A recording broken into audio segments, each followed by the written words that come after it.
প্রদেশ কংগ্রেসের সভানেত্রীর পদে যোগ্যতা সম্পন্ন নেত্রী বসে রয়েছেন কিনা তা নিয়ে উঠছে প্রশ্ন। যেখানে নির্যাতিতাদের নাম কখনোই উচ্চারণ করা উচিত নয়, সে জায়গায় প্রদেশ কংগ্রেসের সভানেত্রী অলটপকা মন্তব্যে নির্যাতিতাদের নাম ফলাও করে প্রচার করলেন। এতে নেত্রীর দায়িত্ব জ্ঞান এবং কর্তব্যপরায়ণতা নিয়ে উঠল প্রশ্ন।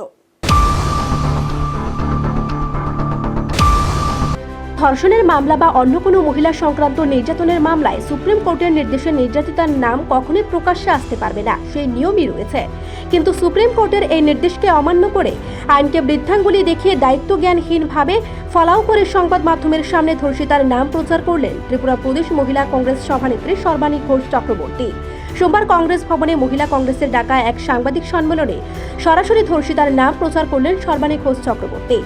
গত 16 তারিখ ধলাই জেলার কমলপুরে এক ধর্ষিতা আদালতে জবানবন্দি দিতে এসে ম্যাজিস্ট্রেটের হাতে শ্লীলতাহানির শিকার হয়েছে বলে অভিযোগ।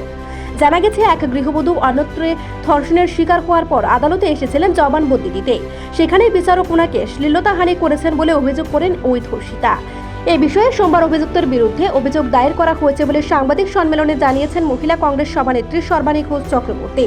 এই কথা বলতে গিয়ে সরাসরি ধর্ষিতার নাম স্পষ্টভাবে উচ্চারণ করে সংবাদ মাধ্যমের সামনে প্রচার করেছেন তিনি। প্রশ্ন উঠছে, একটি জাতীয় দলের শাখা সংগঠনের রাজ্য সভানেত্রী এই ধরনের দায়িত্বজ্ঞানহীন এবং আইন বিরোধী আচরণ কিভাবে করতে পারেন? এই সাংবাদিক সম্মেলনে তিনি অভিযুক্তের শাস্তির দাবি করেছেন। সাংবাদিক বৈঠকে নিজের দাবি করতে গিয়ে সরাসরি ধর্ষিতার নাম বলে দেওয়ার মতো স্পর্শকাতর ঘটনা একেবারেই অনাকাঙ্ক্ষিত। জনস্বার্থে আইন রয়েছে, মহিলা ঘটিত নির্যাতনের ক্ষেত্রে ধর্ষিতার নাম, ঠিকানা, এমনকি কোনো ধরনের পরিচয় প্রকাশ্যে আনা যাবে না এবং এর উপর বিধিনিষেধ রয়েছে।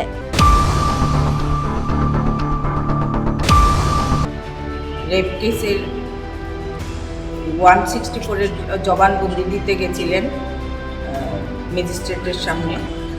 তো ওইখানে যখন ওনার জবানবন্দি দেন তখন ম্যাজিস্ট্রেট তার বক্তব্য শোনার পর বলছে, এভাবে হয়নি, আপনারা অবগত আছেন এবং বিভিন্ন সংবাদ মাধ্যমের দ্বারা আমরা জানতে পেরেছি। তারপর এটা ন্যাশনাল মিডিয়াতেও নিউজ কভার হয়েছে।